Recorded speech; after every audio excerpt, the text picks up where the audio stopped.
Welcome to Influential Entrepreneurs, bringing you interviews with elite business leaders and experts, sharing tips and strategies for elevating your business to the next level. Here's your host, Mike Saunders. Hello and welcome to this episode of Influential Entrepreneurs. This is Mike Saunders, the Authority Positioning Coach. Today we have with us Curt, who's the founder and president of Moat Title Security Company. Curt, welcome to the program. Thank you for having me, Mike. I look forward to it. Yeah, I want to learn about what you do and how you do it. Before we dive into some of that, give us a little bit of your story and background and how did you get into the title industry? I spent about 10 years in the mortgage industry in the late 90s, so I'm very familiar with what you do, but I know that you've got a little story on what led you here, so get us updated. Sure. Well, I'll tell you what kind of brought me into the whole notion of founding Moat Title Security was an experience back in 2014 that I went through with my elderly mother. She had been having some pretty dire medical interactions, and she was out of her home for a period of time, and we eventually got her well enough to go back home, and she hadn't been back in her home for long, and she experienced an attempt of title fraud. So that was my first awareness that such a thing could even happen. And at the time that was going on, 2014, I was employed in the energy industry as a petroleum landman, and so a 30-year career in that field, and a lot of that field is involved with public records, recording contracts and documents and assignments, bills of sale, and all kinds of legal documents, and how to research those in the public records, and then how to negotiate, and then some of those documents need to get recorded. So a fair amount of time in various county clerk and recorder's offices researching title. So with that background and my experience with my mother, it crossed my mind what could be done to deter and protect property owners from title fraud. So I came up with what we've built here at Moat, which is two documents: one that protects property owners from title fraud, and that's called our Notice of Title Freeze. It's recorded in the public records to essentially say, hey, look, I own this property. I have no intent of placing a mortgage on it or selling it.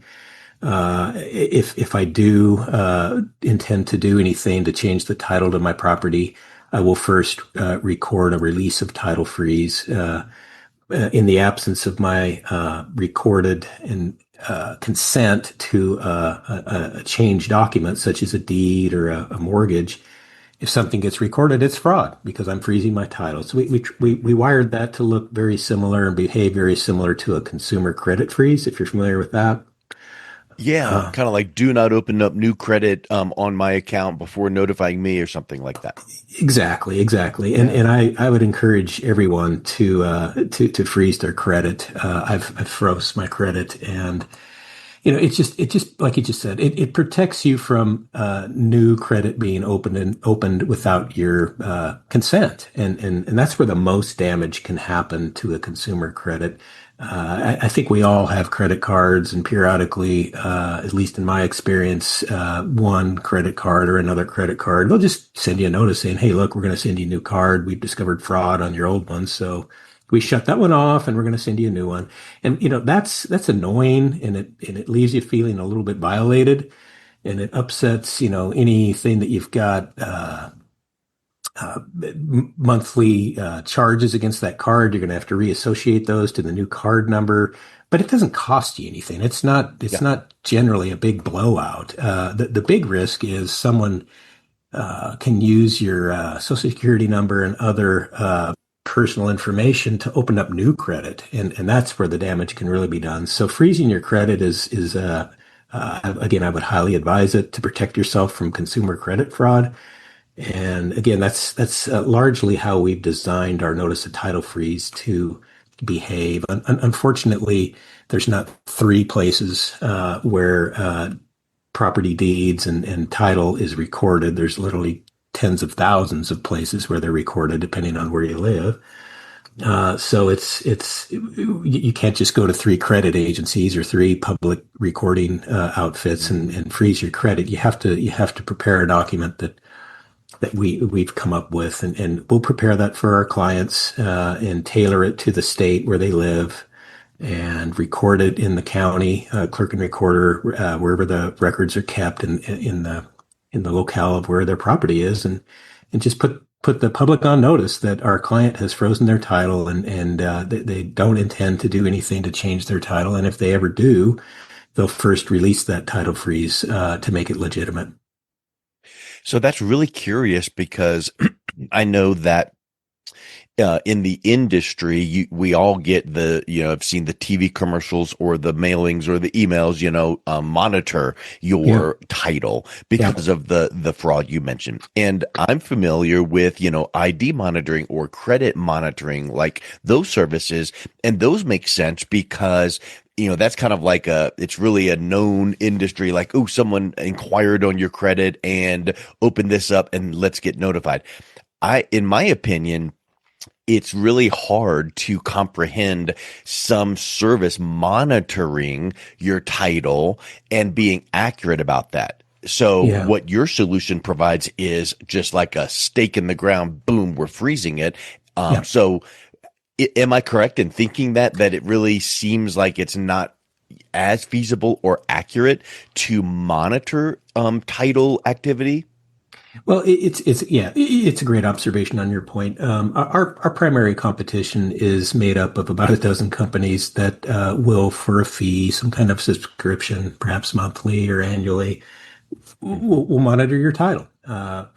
And they can do this in various ways with using technology, but essentially they'll say, "Hey, look, Curt and his wife own this property here in Canadian County, Oklahoma. We'll just monitor that. And if something is recorded against that title to that property, we're going to send him a notice. Say, hey, look, did you just sell your house or did you just place a mortgage on your house?" And that's it. Compared to doing nothing, I think that's better. It certainly gives you notice that something happened, and you can determine we did just sell our house, or no, we didn't just sell our house. What's this all about?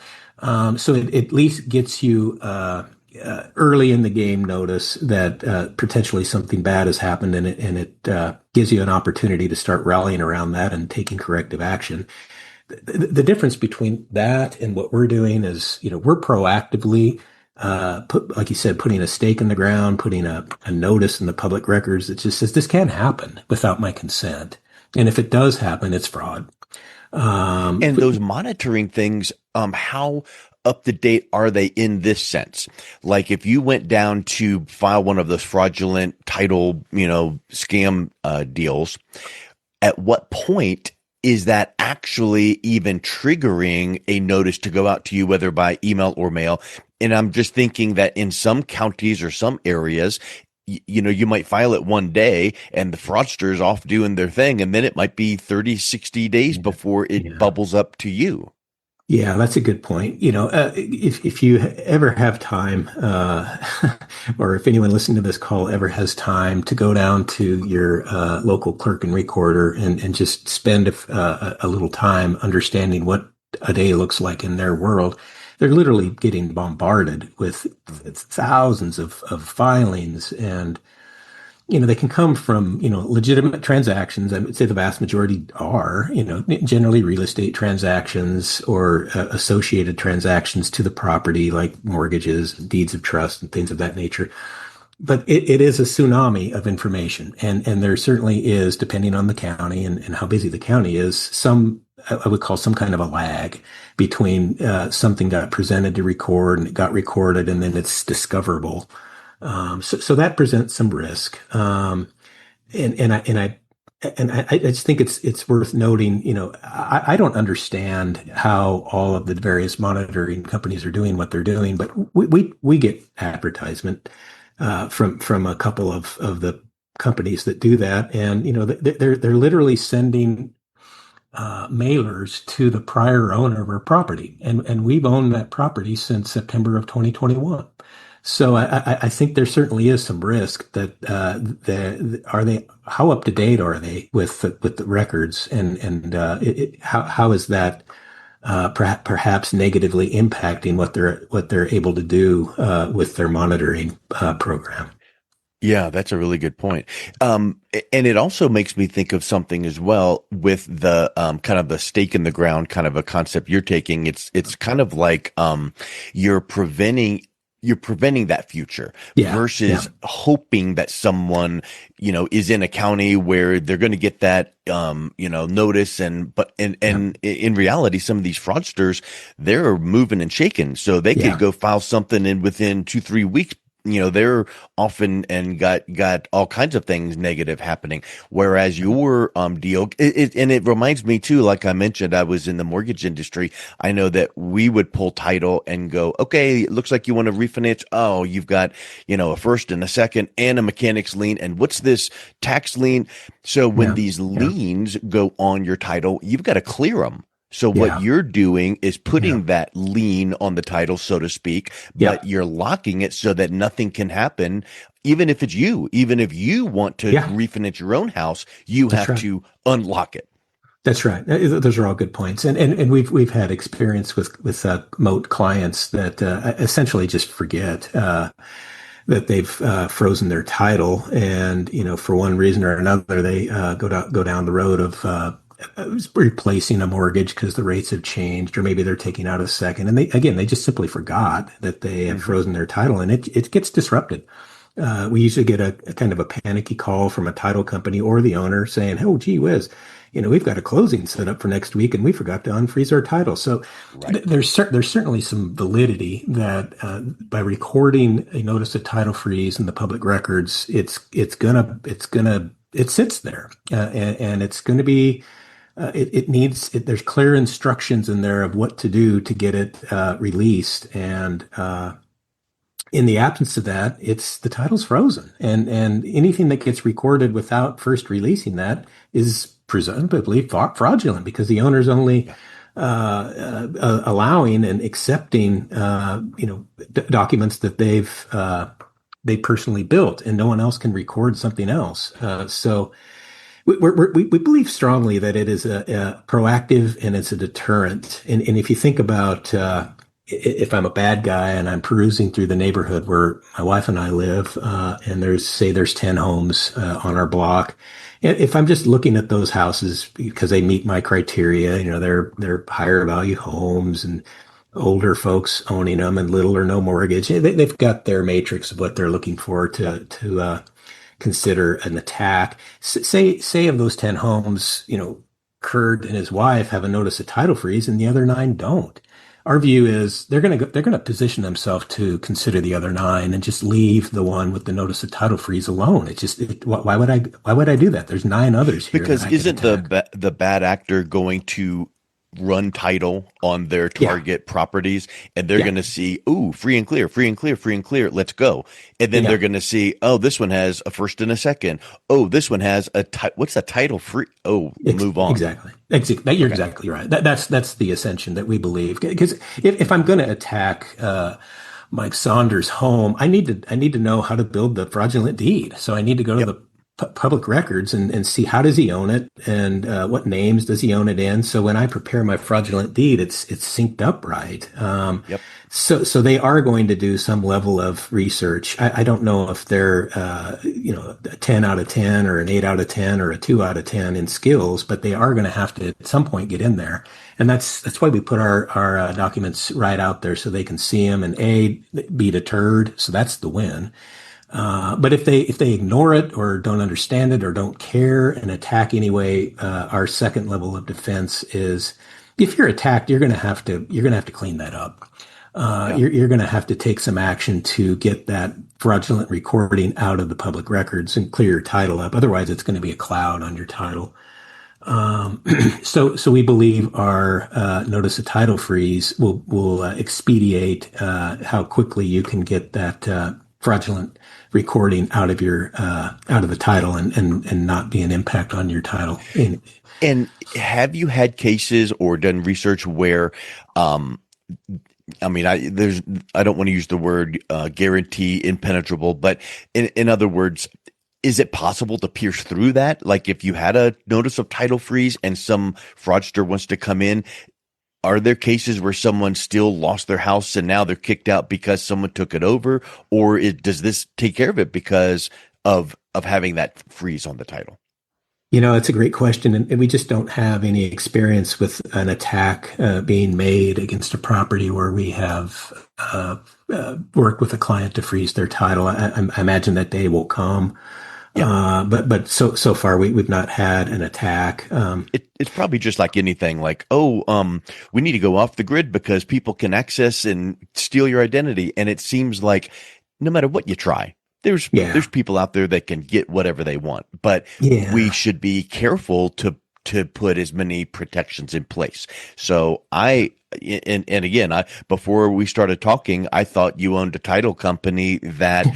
researched title for real estate transactions. And so to me, with my knowledge of just seeing the industry and watching the TV, this and getting the mailers Yeah. and going, I just don't know that I feel comfortable with a monitoring thing, because I think that that's ripe for still having people pull the rug out from under you.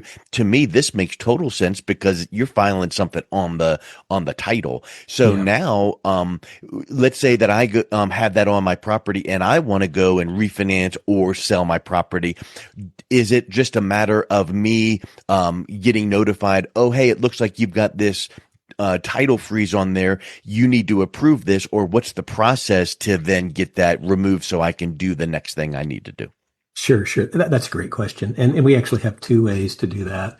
If the owner is frozen their title and they intend to either sell their home or place a new mortgage on or place a second mortgage on, they can reach out to us and say, "Hey, look, I need to unfreeze my title.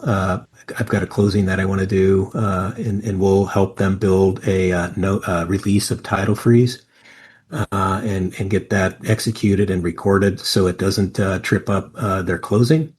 The alternative to that is the filing party, the intentful filing party, such as a mortgage company or the party that wants to contract to buy the home. They can reach out as well and say, "Hey, look, we see that the title's frozen on this property, and we intend to put a mortgage onto that, or we intend to close and convey that property to a new owner." They can also request a release of title freeze. Of course, the property owner is engaged in that, and we confirm that's truly their intent.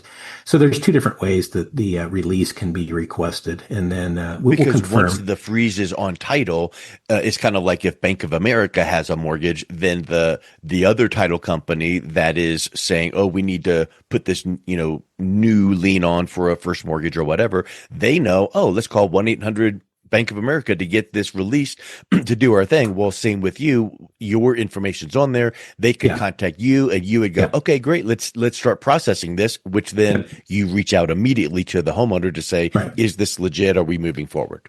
That's exactly right. That's exactly right. Yeah. So we want to make it as protecting and as protective as it can be for property owners to feel like their property is not at risk, or at least is not as much risk of property title fraud. But we don't want to make it such a burden to them that when they want to conduct legitimate business, it's tricky Yeah. and onerous It's a and time yeah, consuming. 6 month process. It's Yeah, just no, it's no, the normal process of, as if you had a first mortgage and a second mortgage. You've got to go and contact those two entities, get the payoff. Oh, right, here's the right. balance of the mortgage, so pay that off. And in the Yeah. process, we're going to release that. And I haven't seen a closing HUD statement in a decade or more, but I'm confident that if we were to pull one up right now and we were doing a legitimate refinance and we're paying off a first and a second mortgage, those two mortgage companies that we're paying off, they would have the same process. Oh, we need to have a release of, and there's a Hmm. fee that is charged there. So it's Hmm. just part of the real estate process. Yeah, it's getting this document in the chain of title. So anyone else that wants to do legitimate business, they're going to have to run that title forward and see what needs to be done so that they can have their closing and have Mhm. clean title at closing. So It's certainly putting a document in the records that's going to trip up future closings, and Yep. that's its intent. So Yep. we're pretty proud of it. In addition to that, we have what's called a notice of occupancy, and what that's all about, Mike, is protecting property owners from squatters, which is becoming Oh, a whole new yeah. I've phenomena seen some here. news about that. Oh, I know. We've got a news page on our website that has numerous examples of both title fraud and squatters. But the whole notion of squatters is, hey, look, I'm just going to go install my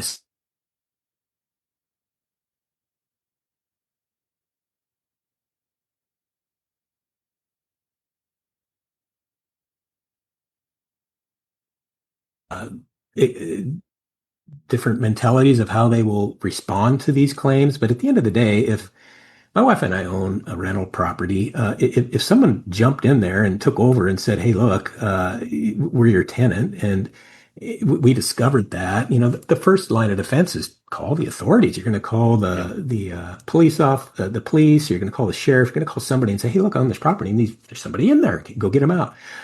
uh, Generally, squatters will just when that comes knocking at their door, they're going to say, "Oh, no, no, no, I've got a lease," and they may even make up a fake lease, or they may just say, "Hey, I've got Yep. a verbal agreement with the owners that I can be here, and look, I've got the keys to the house. I mean, I've got the garage door openers. I mean, everything's legitimate. I'm in here. What are you talking about? I don't know why they're saying that." So if you think about a police officer or a sheriff's deputy, their whole purpose in life is to investigate crime, and they're going to try to get to, is there a crime here? And the notion is, well, Mr. Moore says there's been trespassing, breaking, entering, trespassing, occupying. But now that I'm out here, they're saying, no, there's not. I'm fine. I'm right here. Look at all my furniture. I got keys. So it becomes, well, I don't know which party to believe thing. And Yep. generally, the authorities will say, well, this feels like more of a civil matter. There's a dispute Yep. between I people. got more calls coming over the radio, so I'm leaving. Yeah, yeah, they're not going to more than likely they're not going to take action on the porch to a victim. So that becomes a civil matter. Yeah. So now the legitimate property owner is faced with, well, okay, I'm going to have to hire an attorney. I'm going to have to start spending all these legal dollars and going before a judge to establish that I'm the owner, and these people are unauthorized occupants of my property, and they're squatting, and that can take months. Different Yeah. states treat it differently, but you have to realize if it takes weeks or months, no matter how long it takes, these people are not going to be taking care of your property. They're not going to be treating the property nicely. They're going to destroy it. So time is of the essence to get them out of there. And the best case scenario is don't let them in there. So what we've done, a sister document to our notice of title freeze, has come up with what we call a notice of occupancy, which essentially says, hey, look, I own this property. Whether I'm occupying it or not, I have no intent whatsoever of any other party occupying it. Full Yep. stop. If I'd elect to have somebody occupy my property, I will first record a notice of property lease, and I'll identify them so that there would be Yeah. one person on the whole planet that is legitimately a tenant of this property. If anybody else is discovered in my property, it should be found that they have trespassed and they're unauthorized illegal occupant of my property. So again, if I'm going to attack that property, if I see a house that looks to be vacant, maybe a second home, or there's even examples of people squatting on vacant land. Yeah. You just think at some point, if they're going to argue that Mr. Moore gave me permission to be in here, they're going to need to know who owns that property, and they're going to need to know Mr. Moore's name. So they're going to do a little bit of research too, and they're going to bump into that notice of occupancy. And if I'm a squatter and I'm going to go to the trouble of essentially breaking into property and changing out the locks and recoding the garage door openers and moving in and going to all this length to build my story of I'm a legitimate tenant, and I bump into a notice of occupancy that essentially says there can be no tenants here. We believe that's a big deterrent, and they're going to Yep. shoo away to another property. But if they do attack and they do occupy, we believe our document will be very much useful to expedite the process of getting them out. Well, I love it, Kurt, and you've put together some great protections. I love the Moat name because you put a Yeah, moat around your house, and yeah, that's wonderful. yeah, So, if sure. someone is interested in learning a little bit more, what's the best way that they can learn more and reach out and connect with you? We've got a website. It's moattitlesecurity.com. There's just a ton of information on there. You can learn more about our notice of title freeze or notice of occupancy. We've got, again, a news page that has a lot of examples of title fraud and squatter risks. You can certainly apply for those documents online. You can reach out if you have questions. Our motto at Moat is not to overuse technology in the client experience. So we want to quickly connect parties to people and not make people go through chat robots and 1-800 numbers and things of that sort. So we want to have a more of a personal experience. So if you reach out, you're going to be connected to someone, and they'll be your point of contact for any questions you might have. And if you become a Moat client, they're going to remain your point of contact for future business. So that's how they could reach out. We've got a phone number there. We've got an address if you want to send mail. However you want to reach out, we can definitely engage. Perfect. Well, Kurt, thank you so much for coming on. It was a real pleasure chatting with you today. Well, thank you for having me. I really enjoyed it. You've been listening to Influential Entrepreneurs with Mike Saunders. To learn more about the resources mentioned on today's show or listen to past episodes, visit www.influentialentrepreneursradio.com.